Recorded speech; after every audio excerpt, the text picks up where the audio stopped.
예, 안녕하십니까. 서경석 목사입니다. 저는 오늘 이 시간을 빌어서 박근혜 당선자에게 시민사회의 청을 드리는 말씀을 드리고자 합니다. 이것은 저 혼자만의 의견이 아니라 한국시민단체협의회 공동대표들의 일치된 의견이다라는 점을 말씀을 드립니다. 박근혜 당선자께서는 이명박 정부의 전철을 밟지 않아 주시기를 바랍니다. 이명박 정부는 530만 표 차로 압도적으로 당선되었음에도 불구하고 중도 실용을 내세우면서 종북 좌파 세력을 척결하는 일도 하지 않았고 왜곡된 역사 교육을 시정하는 일도 하지를 않았습니다. 그 결과 종북 좌파 세력은 훨씬 더 커졌고 그 비호 세력도 커졌고 그래서 이번 대선에서 우리는 절대절명의 위기에 처해졌습니다. 이번에 문재인 후보가 지나치게 좌클릭을 해서 이석기, 김재현을 국회에서 추방시키지도 않고 국가보안법은 폐지하겠다 그러고 연방제를 약속하고 서해 평화협력지대를 설정해서 NLL을 무력화하고 북한인권법을 반대함으로써 이대로 가면은 나라가 적화의 위험에 빠질 것이다 라고 하는 위기의식을 국민들이 심각하게 가졌기에 망정이지, 그렇지 않았더라면은 우리나라는 이번에 너무나도 위험할 뻔했다 그렇게 생각합니다. 그렇기 때문에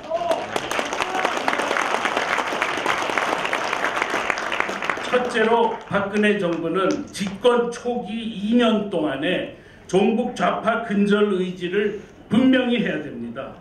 이명박 정부의 전철을 받아서는 안 됩니다. 만약에 이 2년을 헛되게 보내면 다시 이명박 정부처럼 잃어버린 5년이 돼버립니다. 마땅히 박근혜 정부가 국민 대통합을 해야 되지만 그것은 종북 좌파를 제외한 통합이어야 된다. 네. 그래서 우리 애국 진영은 지금 가만히 있을 수가 없습니다. 그래서 저희 한국시민단체 협의회는 지금부터 전교조 추방 운동을 적극적으로 전개하기로 했습니다. 국민에게 전교조의 위험성을 인식시켜서 다시는 전교조가 이 땅에 발붙이지 못하게 해야 됩니다. 정부는 전교조를 철저하게 수사하고 위법성이 드러나면 단호히 처벌해야 됩니다. 두 번째로 박근혜 정부는 국가 정체성에 기초한 건강한 시민사회의 육성을 위해 힘써야 됩니다. 그래서 우파 시민사회가 강력해져야 됩니다. 그동안 역대 정부는 김영삼, 김대중, 노무현 정부 다 마찬가지인데 시민사회를 국정운영의 파트너로 삼아왔습니다. 그런데 이명박 정부는 시민사회를 자기 정권의 파트너로 삼지 않았습니다. 시민사회에 대한 관심이 전혀 없었습니다. 그렇습니다. 네. 그래서 우파 시민사회가 약하죠. 우파 시민사회가 약하면 이것을 키울 생각을 했어야 했는데 그렇게 하지 않았습니다. 그래서 이명박 정부 시절에 우파 시민사회는 노무현 정부 때보다 훨씬 더 약화됐습니다. 그랬기 때문에 이명박 정부가 사실은 참 좋은 일을 많이 했음에도 불구하고 지금 이명박 정부를 적극적으로 대변하는 사회 세력이 지금 존재하지를 않습니다. 결국은 시민사회를 무시한 이명박 정부가 그 부메랑을 거꾸로 맞은 것이다. 그렇게 생각합니다. 더 심각했던 문제는 그 바람에 하마터면 좌파 정권을 빼앗길 뻔했습니다. 지금 5년 후에도 이번처럼 대한민국 세력과 북한을 대변하는 세력 간의 싸움이 돼서는 안 됩니다.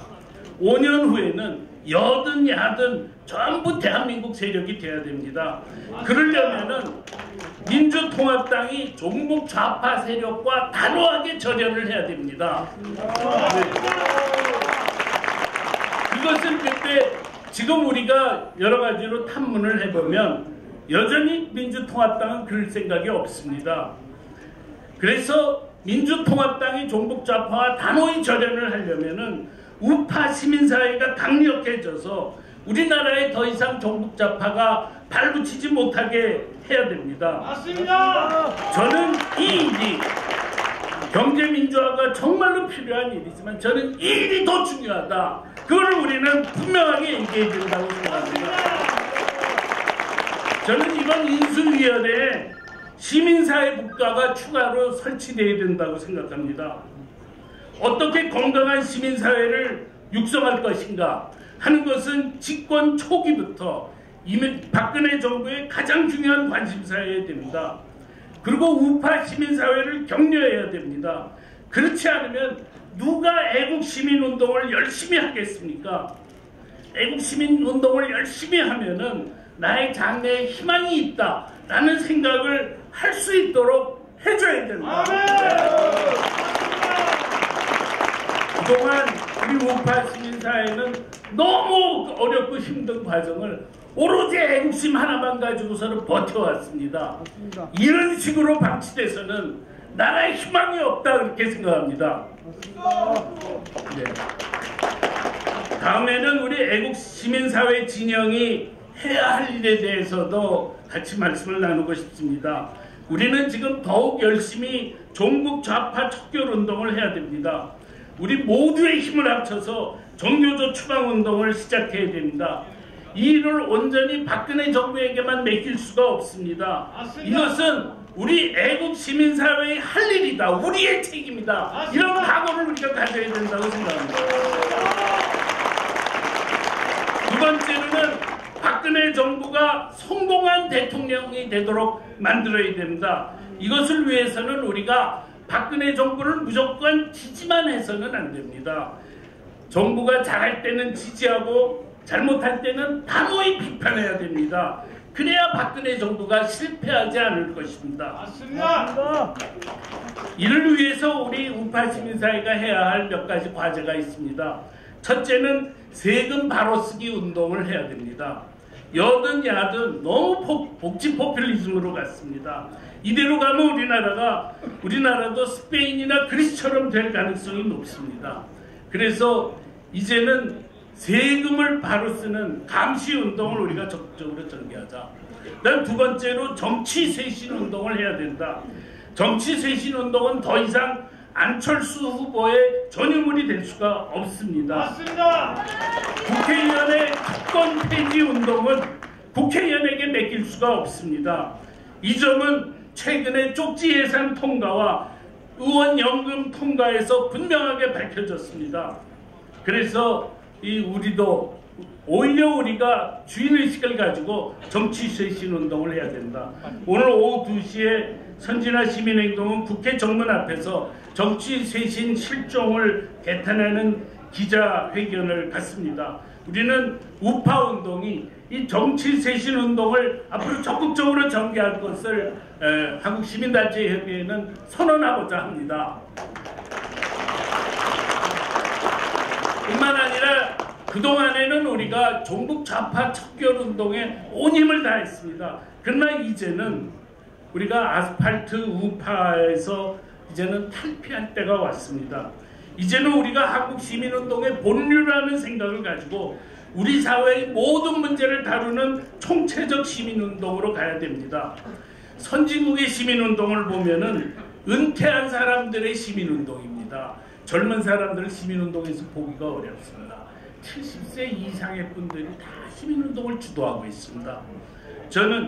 그런데 지금 한국의 우파 시민사회는 은퇴한 사람들이 줄을 이루고 있습니다. 저는 이것이 절대로 나쁘지 않다. 오히려 한국의 시민사회는 빠르게 선진국형 시민운동으로 갈 수 있다고 생각합니다. 맞습니다. 그래서 박근혜 정부 5년 기간 동안에 우리 우파 시민사회가 좌파보다 더 강력한 시민운동 세력으로 이것이 성장해야 되고 그렇게 해서 우리가 한국의 주류 시민사회가 돼야 된다고 생각을 합니다. 또 한 가지, 우파 시민사회가 가진 자의 편이라는 생각을 해서는 안 된다고 생각합니다. 이미 새누리당은 보수 정당이 아닙니다. 이번에 새누리당의 경제민주화와 복지 정책을 보면은 명확한 중도 정당입니다.